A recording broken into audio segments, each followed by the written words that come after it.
우리가 알거니와 하나님을 사랑하는 자, 곧 그의 뜻대로 부르심을 입은 자들에게는 모든 것이 합력하여 선을 이루느니라. 하나님이 미리 하신 자들을 또한 그 아들의 형상을 본받게 하기 위하여 미리 정하셨으니 이는 그로 많은 형제 중에서 맏아들이 되게 하려 하심이니라. 또 미리 정하신 그들을 또한 부르시고 부르신 그들을 또한 의롭다 하시고 의롭다 하신 그들을 또한 영화롭게 하셨느니라. 그런즉 이 일에 대하여 우리가 무슨 말하리요? 만일 하나님이 우리를 위하시면 누가 우리를 대적하리요? 자기 아들을 아끼지 아니하시고 우리 모든 사람을 위하여 내주신 이가 어찌 그 아들과 함께 모든 것을 우리에게 주시지 아니하겠느냐. 아멘. 본문 말씀 로마서 8장 28절로부터 32절 말씀, 하나님께서 우리를 사랑하사 우리를 예수님의 형상으로 변화시켜 주신다는 제목으로 선포하도록 하겠습니다. 본문 말씀은 하나님께서 성도에게 모든 일이 합력하여서 악한 일일지라도 질병이나 핍박까지도 죽음까지도 합력하여서 성도에게는 유익이 되게 해주신다는 거대한 약속을 주시는 그런 말씀이에요. 오늘 우리는 특별히 29절, 30절 말씀을 주목할 텐데요. 이 부분은 28절에 그 모든 것이 합력하여 선을 이루게 해주시리라는 그 약속과 연결된 그 약속의 견고한 토대가 되는 진리입니다. 지난주에도 말씀드렸다시피 헬라어 원문을 보면 이 29절 앞에 왜냐하면 이라는 접속사가 들어있어서 이 29절로 30절 말씀이 28절에 모든 것이 합력하여 선을 이루어 주시리라 하신 그 말씀에 토대가 된다는 사실을 우리가 밝히 알 수 있습니다. 29절의 첫 부분부터 자세히 살펴보도록 하겠습니다. 하나님이 미리 하신 자들, 이들을 예수님의 형상을 본받게 예수님의 형상으로 변화시켜 주실 것이다. 이렇게 말씀해요. 하나님이 미리 하셨다는 말씀의 의미는 무엇일까요? 성경 말씀의 다른 여러 곳에서 사용되는 의미와 마찬가지로 여기서 안다는 말씀은 단순히 지식적으로 안다는 뜻과 많이 다릅니다. 하나님께서 어떤 사람들을 특별하고 친밀하게 사랑하셨다는 뜻이에요. 특별하고 친밀한 사랑을 안다라는 말로 나타내고 계신 거예요. 성경 여러 곳에서 그렇게 사용하시는데 몇 곳, 두 곳 정도를 살펴보겠습니다. 첫째로 창세기 4장 1절에서 이렇게 말씀합니다. 아담이 그의 아내 하와와 동침함에 하와가 임신하여 가인을 낳고 이르되 내가 여호와로 말미암아 등남하였다 하니라. 참 감사드린 것이죠. 그 범죄에도 불구하고 생명을 잉타하여 낳는 은혜를 주신 거예요. 근데 여기서 동침함에라고 번역된 단어가 히브리어로 알다라는 단어예요. 아담이 내 뼈 중에 뼈요 살 중에 살이라 그 사랑하는 아내를 특별하고 친밀하게 사랑한 것을 알다라고 알았다, 안다 이렇게 표현한 거예요. 호세아서 13장 5절 말씀도 성경 말씀에서 안다라는 말이 어떤 의미로 사용되는지 가르쳐 주시는 아주 중대한 본문입니다. 하나님께서 바알을 숭배한 이스라엘에게 이렇게 말씀하셨어요. 내가 광야 마른 땅에서 너를 알았거늘 그들이 먹여준 대로 배가 불렀고 배가 부르니 그들의 마음이 교만하여 이로 말미암아 나를 잊었느니라. 이스라엘아 네가 패망하였나니 이는 너를 도와주는 나를 대적함이니라. 여기서도 특별한 사랑을 하셨다는 뜻으로 사용되었죠. 세계의 수많은 민족들 가운데 이스라엘을 특별히 사랑하사 광야 가운데에서 그들을 돌보시고 도와주셨다는 의미를 내가 너희를 알았다. 또 성경에서는 너희만 알았다 이런 말씀도 하시죠. 그러니까 굉장히 특별한 사랑을 안다라는 말로 표현합니다.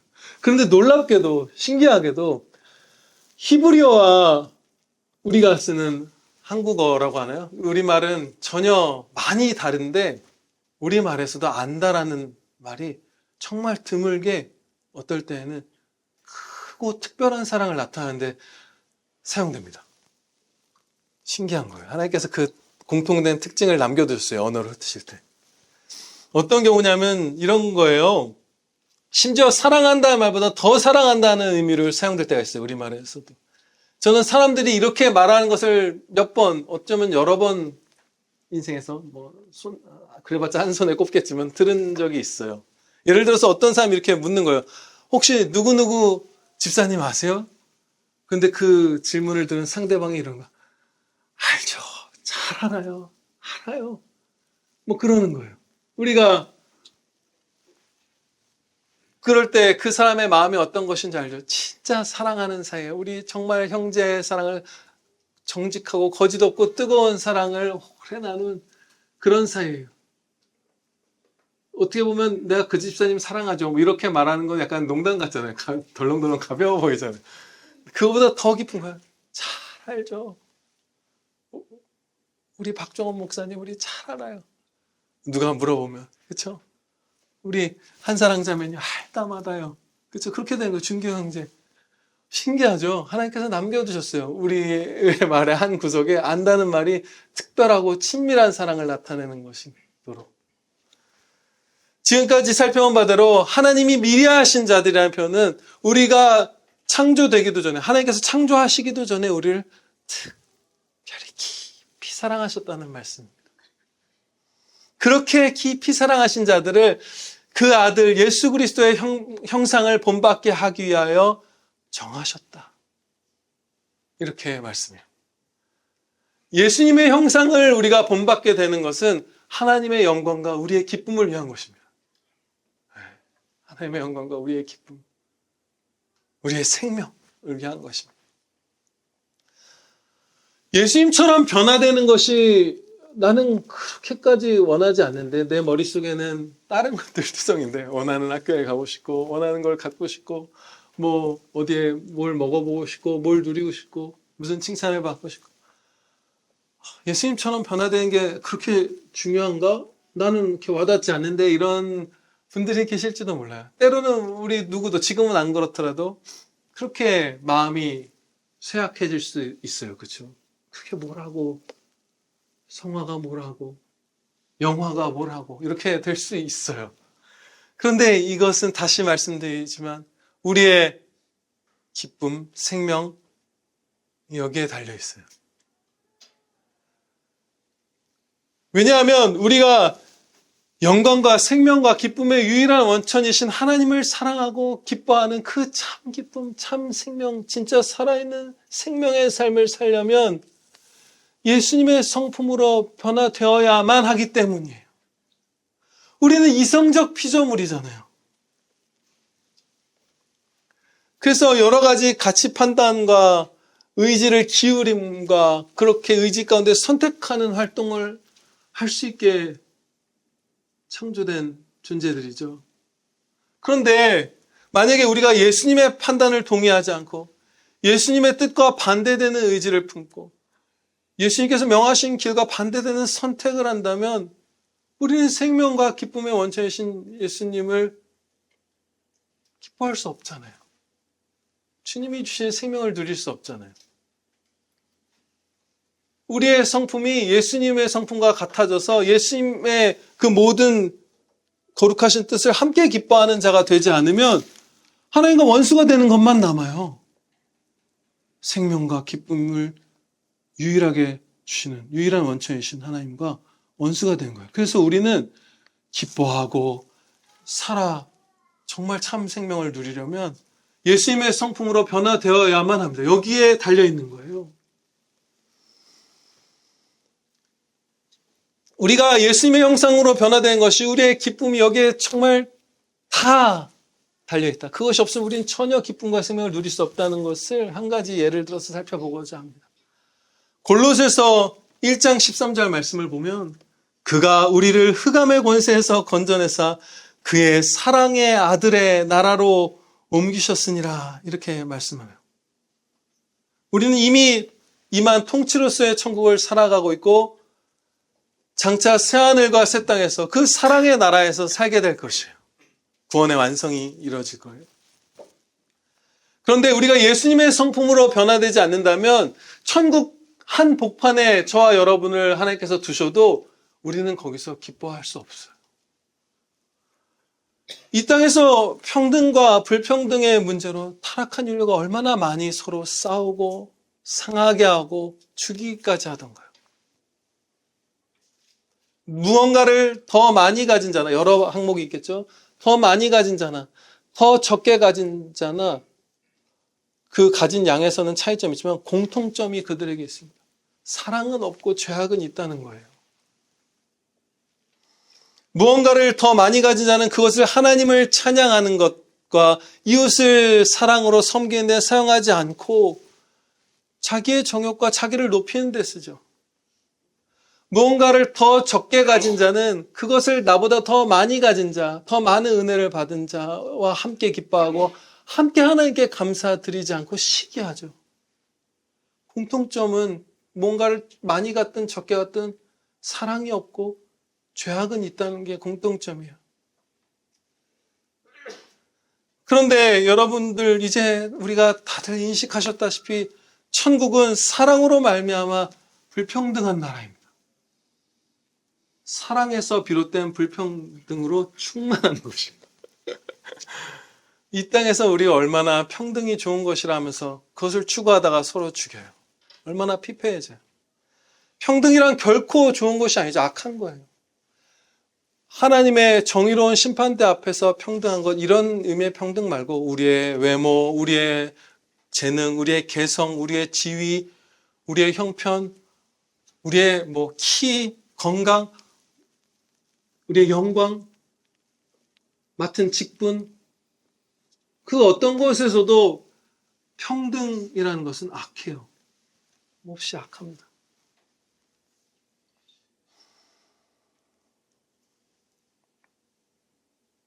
반면에 불평등 가운데는 죄에서 비롯된 악하게 직조된 불평등도 있지만 사랑에서 비롯된 거룩한 불평등도 있어요. 귀한 불평등.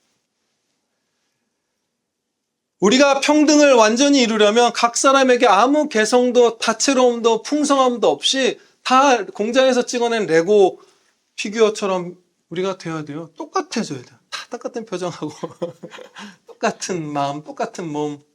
마음도 못 갖죠. 자유의지, 자유선택이 어디 있어요. 평등을 진짜 이루려면.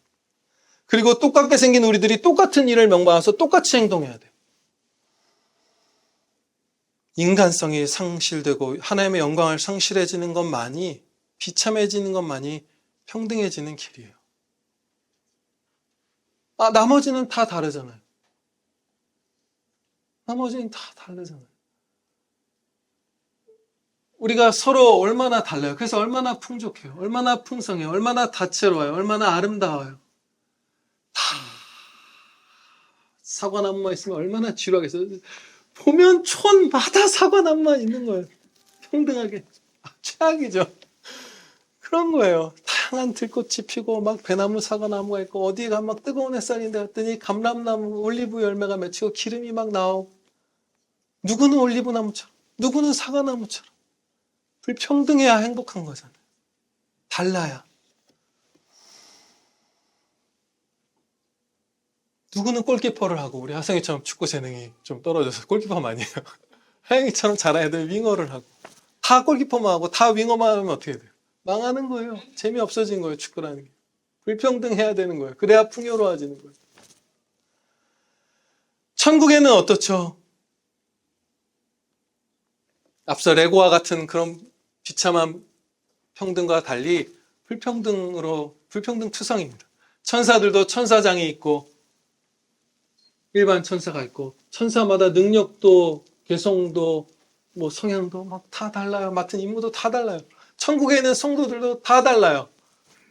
생김새도 다르고 받은 영광의 상도 다르고 직분도 다르고 24장로가 있잖아요. 요한계시록 4장을 보면 그것을 어떤 신학자분들은 그냥 주님의 몸된 교회 전체를 상징하는 것일 뿐이다라고 말하기도 하지만 그렇게 말할 근거가 없어요. 정말로 장로의 역할을 맡은 성도가 천국에서 없을 것이다라고 말할 근거가 없어요. 있는 거예요. 누군가는 장로인 거예요. 바울 사도와 우리의 영광이 같겠어요, 천국에서? 맡은 임무가? 다르죠. 불평등하죠. 제가 계속 이 얘기를 드리는 이유는 무엇이죠? 만약에 우리가 예수님의 성품인 그 참사랑, 겸손, 이런 정직, 그 지혜로움, 거룩함 이런 것들을 갖지 않으면 천국의 한복판에 저와 여러분을 내려다 놓아도 우리가 불행해질 것이라는 것을 얘기하면서 예수님의 성품으로 변화되는 것이 저와 여러분의 기쁨의 중대한 토대가 된다는 것을 지금 살펴본 것이요. 이것으로 기쁨을 이루어주시는 거예요. 별게 아닌 게 아닌 것이죠. 질병도 없고 죽음도 없고 고통도 없고 전쟁도 없고 먹을 것도 넘치고 아름다운 자연과 최고의 이웃들이 있고 무엇보다 하나님이 곁에 계신 천국에서도 우리에게 사랑이 조금만 부족하면 저와 여러분은 우리에게 주신 그 천국에서의 탁월한 우리에게 주신 것들을 가지고 교만하기 시작할 거예요. 하나님을 대적할 거예요. 그리고 형제가 이 땅에서 보여진 것 정도가 아니라 1000억 배의 영광으로 밝히 하나님의 영광을 받아 빛나는 형제를 보면서 시기할 거예요. 마음이 지옥이 되어버리는 거예요. 천국 한복판에 우리를 두셔도 예수님의 성품이 없으면 기쁨과 생명을 누릴 재간이 하나도 없는 거예요. 그러면 하나님께서 미리 하신 자들, 미리 창조하시기도 전에 특별히 깊이 친밀히 사랑하신 자들에게 왜 아들의 형상을 본받게 해주시는가를 알 수 있죠. 이것이 우리에게 완전한 기쁨을 주는 길이기 때문이에요. 생명을, 영생을 주시는 길이기 때문이에요. 예수님의 성품을 갖고 예수님의 그 영광된 몸을 갖는 것이. 그래서 중요한 거예요. 우리의 전부가 여기 달려있는 거예요.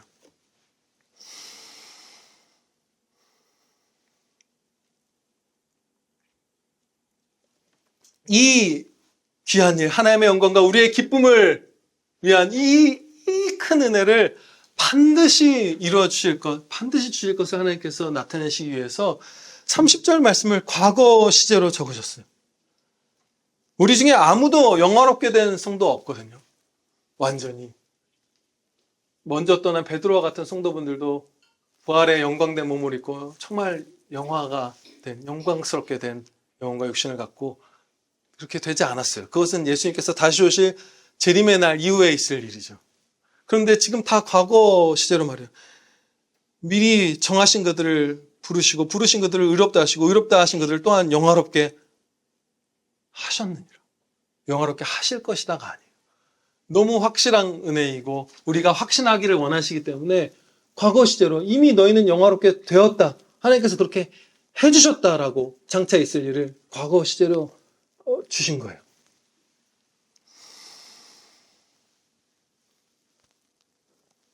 다음으로 나아가서 이는 그로 많은 형제 중에서 맏아들이 되게 하려 하심이니라. 예수님을 많은 형제, 우리 성도들이죠. 그 중에서 맏아들이 되게 하려 하심이니라는 말씀을 주목하고자 합니다. 여기서 또 우리가 예수님의 영광을 위하여, 하나님의 영광을 위하여 예수님의 형상대로 변화된다는 사실, 변화시켜 주셨다는 사실이 드러납니다. 우리의 기쁨과 하나님의 영광, 하나님의 영광과 우리의 기쁨을 위해서 우리를 예수님처럼 변화시켜 주시잖아요. 그것이 여기서 드러나는 거예요. 우리가 맏아들이 아니에요. 언제나 예수님이 우리 위에, 우리 앞에 더 영광되게 계시는 거예요. 무죄하신 예수님께서 죄인인 우리를 위해서 하나님의 정의로운 진노를 받아 진정 죽임당하셨고 영광되게 부활하셨어요. 우리는 그런 진노의 죽음을 당하지 않아요. 잔다라고 표현하는 영생으로 완전히 들어가는 그 행복한 문을 통과하는 죽음일 뿐이지 하나님의 진노의 죽음을 당하지 않아요. 사랑 가운데 특별히 귀하게 여기신 가운데 유익한 죽음을 당할 뿐이에요. 그러나 예수님께서는 우리가 당했어야 할 정말 죄인의 죽음을 주님이 대신 당하셨죠. 그리고 부활하셨어요. 예수님께서는 언제나 우리의 구주이시며 머리이시며 으뜸이시며 형제들 가운데 맏아들이신 분이세요. 우리가 예수님의 형상대로 변화되는 것은 예수님의 영광, 하나님의 영광을 위하여 그렇게 변화되는 것이에요. 그리고 그것은 우리에게 가장 기쁜 길이고 앞서 살펴본 바대로 아멘입니다. 이렇게 지금 29절, 30절 말씀, 엄청난 말씀들을 보는데 이것이 28절에 모든 것이 합력하여 선을 이루어 주시리라는 약속의 토대라고 했죠. 우리가 예수님의 형상으로 반드시 변화될 것이기 때문에 모든 것이 우리에게 합력하여 선을 이룬다는 것, 그것을 확신할 수 있고 그게 이루어지는 거예요. 이 역사 가운데, 예수님의 형상으로 변화된 역사 가운데. 얼마나 놀라운가요, 여러분? 나쁜 것을 막 주고 막 강요하고 막 이렇게 되면 나쁜 결과를 낳아야 되잖아요. 근데 원수들이 우리에게 어떤 핍박, 어떤 조롱, 어떤 고난, 고생, 죽임, 온갖 것을 다 하면 우리의 결과는 어떻죠? 우리가 신앙을 버리고 지옥의 자녀가 되던가요? 예수님의 형상으로 점점 변화돼요. 기적이에요. 거대한 은혜, 경이로운 은혜예요. 말도 안 되는 일이 일어나는 거예요.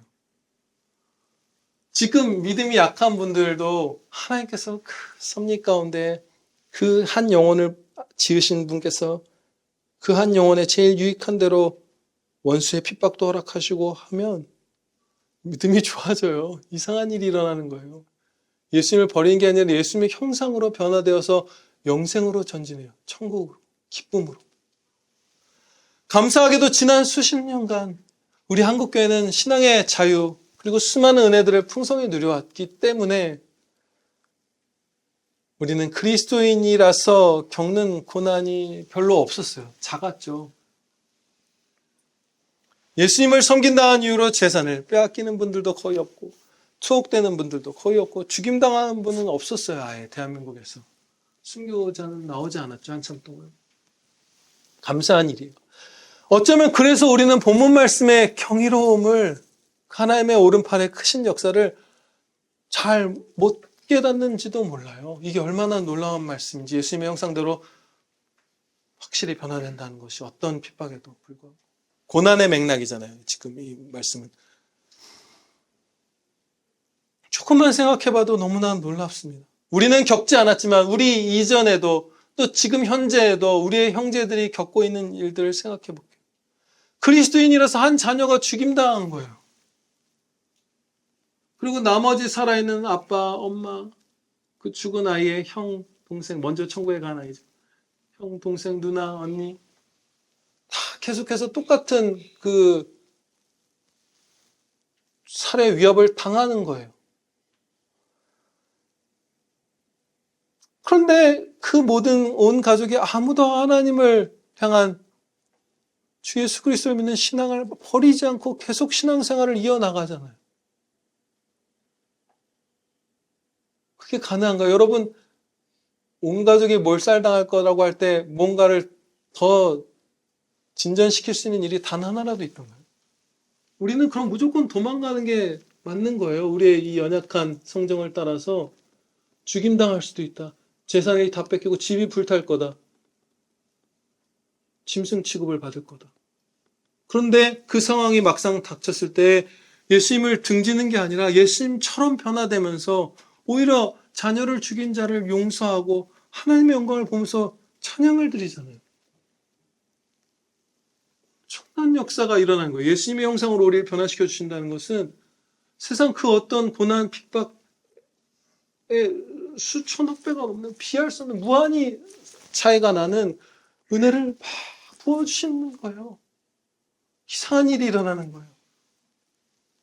아시는 바대로 대부분의 순교는 몰래 예수님을 믿어서 당한 것이 아니에요. 공적으로 신앙생활을 했기 때문에 하나님의 영광을 자랑했고 전도하고 모여서 예배드리고 그리스도인 것을 공개했기 때문에 순교하는 거예요. 지금 이 순간에도 매년 많은 형제들이 집에 창문 없는 다락방에서 묵도하고 성경책 집에 비치 안 하고 교회로 모여서 예배드리지 않고 전도하지 않고 학교에서 직장에서 또 불신자 가족들 앞에서 성도의 삶의 방식을 버리고 불신자들처럼 살아가고 하면 아무도 순교 안 해요. 매년 기독교 역사상 매년 수천 년 동안 계속 수많은 순교자들이 나오는 건 죽음의 핍박 앞에서도 공개적으로 하나님을 찬양한 거예요. 어떻게 그런 일이 일어나는 거예요? 지금 엄청난 일. 그러면 도대체 무엇이 우리에게 해로 변할 수 있단 말이에요? 죽음의 위협조차도 우리를 예수님을 닮게 하시고 저 천국으로 기쁨으로 생명으로 인도해 주시는데 도대체 뭐가 우리에게, 그런즉 이 일에 대하여 우리가 무슨 말하리요? 만일 하나님이 우리를 위하시면 누가 우리를 대적하리요? 이렇게 되는 거예요.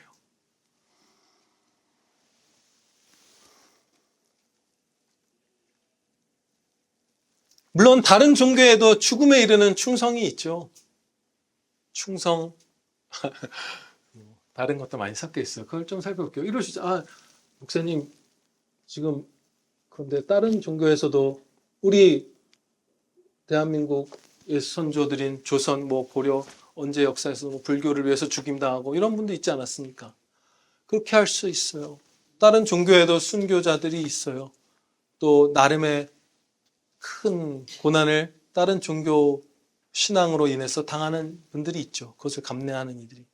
그런데 그런 고난과 그리스도인의 고난에는 본질적으로 무한한 간격을 갖는 거룩한 특성, 그리스도인에게. 그리고 여기에는 정욕의 특성이 있어요. 완전히 달라요.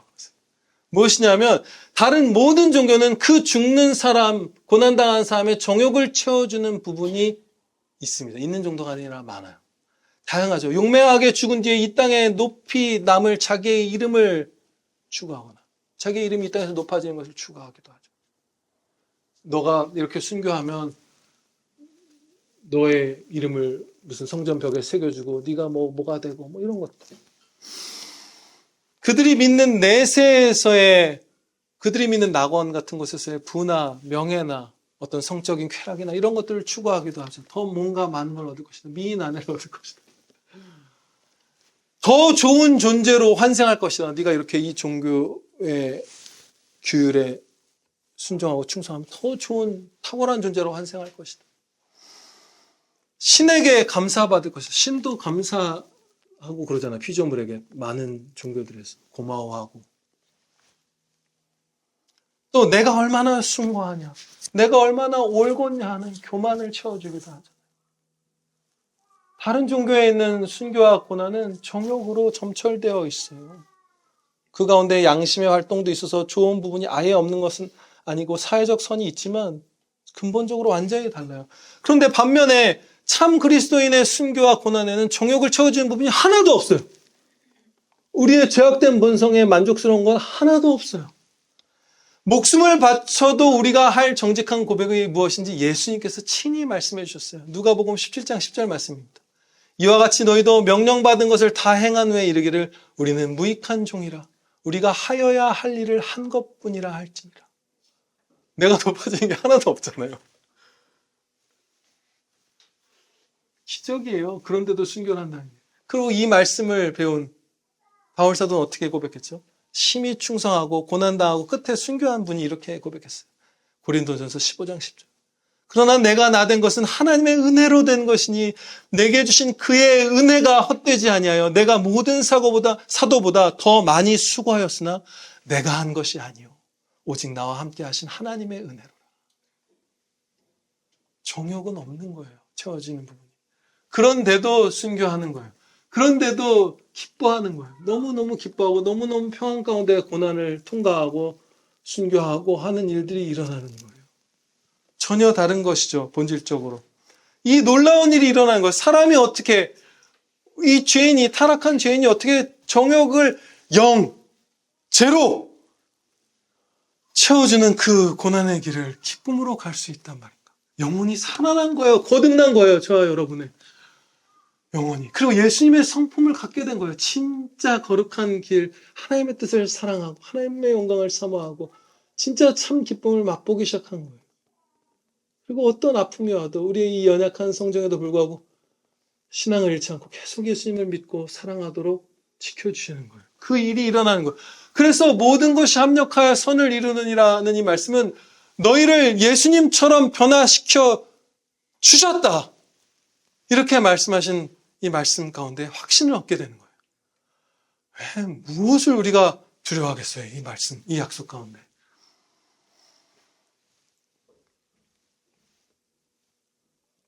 앞서 처음 이 항목에서 말씀드린 것처럼 나쁜 것을 주면 나쁜 결과가 나와야 되는데 온갖 악한 걸 다 우리에게 원수들이 주어도 결과는 우리가 예수님처럼 되고 천국으로 가는 것뿐이에요.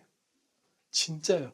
저와 여러분이 택함받은 하나님의 자녀인 아들이나 딸에게 아무리 못되게 굴었어도 그 아이는 어떻게 되죠? 망하나요? 우리의 죄악 때문에? 아니요. 그걸 다 손으로 바꾸셔서 천국으로 데려가세요. 무시무시한 은혜예요. 어마어마한 은혜인 거예요.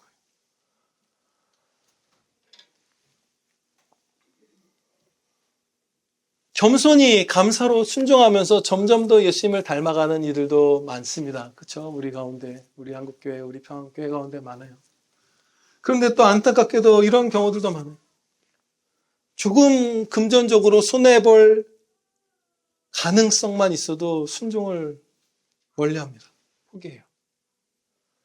확실한 길거리로 나왔는 확실한 것도 아니고 조금 금전적으로 손해보거나 혹은 조금 더 잘 벌 기회가 막힐 가능성 정도만 보아도 하나님의 말씀을 거부하는 일들이 성도 안에 많잖아요. 그렇죠? 많아요. 사람들에게 조금 적개심을 살 가능성만 있어도 우리가 얼마나 하나님의 말씀을 타협하던가.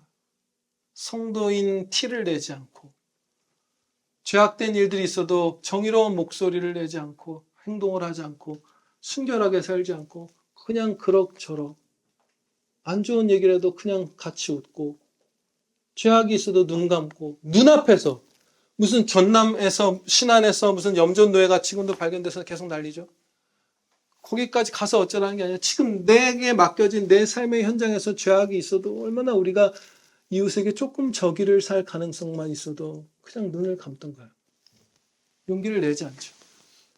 조금 불편한 상황이 생기는 정도로도 얼마나 우리가 진리를 타협해요. 그렇죠? 사람들 앞에서 내 이름을 높이지 못하게 될까봐, 내 편을 잃게 될까봐, 덜 인기 있는 사람이 될까봐 얼마나 우리가 예수님을 닮아가지 않고 예수님을 섬기지 않고 살아가요. 놀라운 거예요. 어떠한 고난과 핍박, 원수들의 가장 극심한 공격조차도 선으로 바꿔주시고 오히려 더 큰 선으로 그냥 평탄할 때보다 바꿔주셔서 천국의 상이 크고 이 땅에서도 큰 기쁨을 누릴 수 있을 텐데 우리가 핍박이라고 하기도 민망한 것들, 심지어 그것을 별로 당하고 있지도 않고 그것의 가능성만 보고서도 주저하는 게 정말 많은 이 시대의 한국교회 성도분들의 저와 여러분의 우리의 모습이에요. 그렇죠? 정말 이 로마서 8장 28절 말씀 다 외우는 말씀인데 이 말씀을 정말로 28, 29, 30절 이 말씀을 정말 바르게 깨닫고 바르게 믿고 굳게 믿고 바르게 깨닫고 순종하는 사람이 드문 것 같아요. 그럼 어떤 일이 일어날까요? 이렇게 확실한 약속을 주셨는데 우리가 그게 어떤 일일까요? 얼마나 배은망덕해요. 그렇죠? 우리 대신 그리스도께서 죽어주심으로 우리를 하나님의 자녀 삼아주시고 예수님의 형상으로 변화시켜주시고 찬양의 삶, 기쁨의 삶을 살게 해주셨는데 이 땅에서 내 정욕에 조금 흠집이 날까봐 그것을 마다하는 거잖아요. 세상 사람과 동화돼버리기를 택하는 거잖아요. 얼마나 추악한 죄예요, 저와 여러분의. 그렇죠? 또 얼마나 두렵고 아픈 매를 맞게 될까요? 그것 이외의 방법이 거의 없잖아요. 성경 말씀을 보면 이스라엘 백성들이 교만해졌을 때 광야에서 내가 너를 알았거늘 네가 바알을 숭배하고 그렇죠? 너를 도왔던 자를 등지고 멸시하고 할 때 결국 어디까지 가야 그들이 돌이키던가요?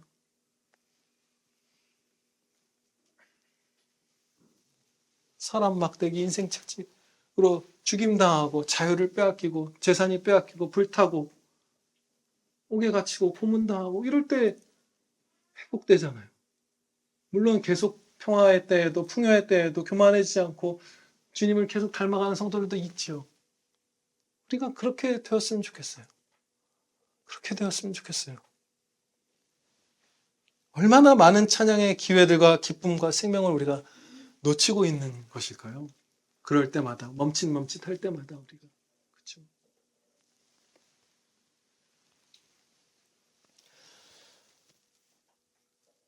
아무것도 두려워할 필요가 없는 거예요. 이 29절, 30절은 예정 교리를 담고 있어요. 그렇죠? 미리 아신 자들을 미리 정하시고 부르시고, 여기서 부르심이란 그냥 전도나 설교를 듣는 게 아니에요. 그의 뜻대로 부르심을 입은 자, 이거는 하나님의 유효적 부르심이라고 부르는 것이죠. 나사로야 나오라! 하면 그가 살아서 나오는 것처럼 이 부르심은 하나님의 유효적 부르심이기 때문에 부르면 오는 거예요. 그냥 목사의 설교는 이 하나님의 유효적 부르심이 아니에요. 많은 이들이 설교를 듣죠. 근데 그 가운데 하나님께서 지으시기도 전에 미리 특별히 친밀히 사랑하신 그 아는 자녀들, 그 아는 양들에게는 유효적 부르심을 주셔서 그들이 부름을 받을 때 진짜 하나님께로 나오는 거예요. 진짜 예수님 믿는 거예요. 살아나는 거예요. 그렇죠? 이 말씀은 예정교리에 토대하고 있는 거예요. 모든 것이 합력하여 선을 이룰 것이다. 그러니 고난도 두려워하지 말고 누가 우리를 대적하랴. 하나님이 이렇게 우리를 위하시는데 전진해라. 우리가 그와 함께 영광을 받기 위하여 고난도 함께 받아야 할 것이니라. 이 말씀 가운데 주시는 거잖아요. 이 약속을. 그래서요. 교회사 가운데 예정교리를 믿는 성도들이 압도적으로 많이 순교했습니다. 정말로 이 핍박도 이 죽음도 나에게 선으로 바꿔주시라는 확신을 갖고 이 예정의 진리, 예정하심의 진리를 믿는 자들이 가장 많이 순교했어요. 압도적으로. 종교개혁자분들 칼빈 루터가 다 이 예정교리를 믿는 분들이잖아요. 청교도분들이 다 예정교리를 믿는 분들이잖아요. 바돌롬의 대학 살 때 하루에 10,000명이다 20,000명이다 프랑스에서 학살당한 그분들이 예정교리를 믿는 분이잖아요. 평양에서 대부흥이 있을 때 그분들, 사회를 변혁한 그분들이 예정교리를 믿는 분들이죠. 저와 여러분은 이 말씀을 먹은 자들이에요. 그렇죠? 바르게 하나님의 말씀을 배울 기회를 저에게도 주셨고, 왜 은혜인지 몰라요. 왜 내가 합신해서 개혁주의 신앙을, 성경적 기독교를 배우면서 살았는가? 도대체 무슨 은혜인가? 여러분들도 도대체 무슨 은혜인가? 아무것도 두려워하지 마시기 바랍니다. 모든 것이 여러분에게 유익이 되게 해주신 하나님의 사랑과 권능, 자비, 신뢰함으로 세상과 맞서서 하나님의 영광을 자랑하시기 바랍니다. 기도드리시겠습니다. 아버지 하나님, 참으로 놀라운 이 약속의 말씀을 저희가 굳게 믿고 누리게 하여 주시옵소서.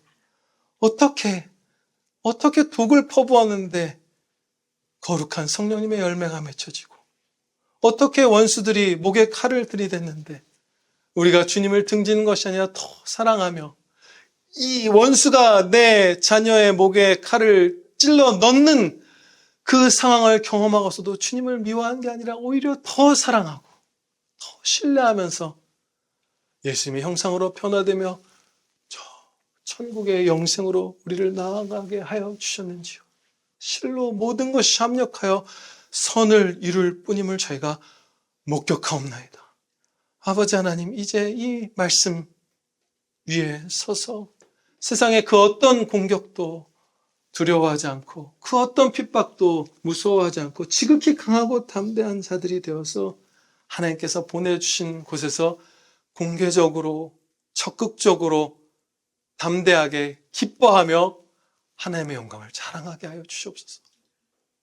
이웃을 내 몸처럼 사랑해서 이들이 예수님의 영광을 배웠고 주님을 믿기를, 회개하고 주님을 믿고 구원받기를 사모하면서 성도인 것을 드러내고 성도의 거룩한 삶을 찬란하게 살아가고 또 사랑으로 복음을 전하며 그들의 손을 잡고 주님 계신 곳으로 인도하는 사랑의 용사들 저희 다 되게 하여 주시옵소서. 기쁨으로 이 모든 일들 저희 할 수 있도록 기쁨을 부어 주시옵소서. 마지막으로 하나를 더 구하오니 긍휼히 여겨 주시오며 아버지 하나님의 사랑을 성령님으로 말미암아 저희 마음에 부음바 되게 하여 주시옵소서. 우리 주 예수 그리스도의 이름으로 기도하려옵나이다. 아멘.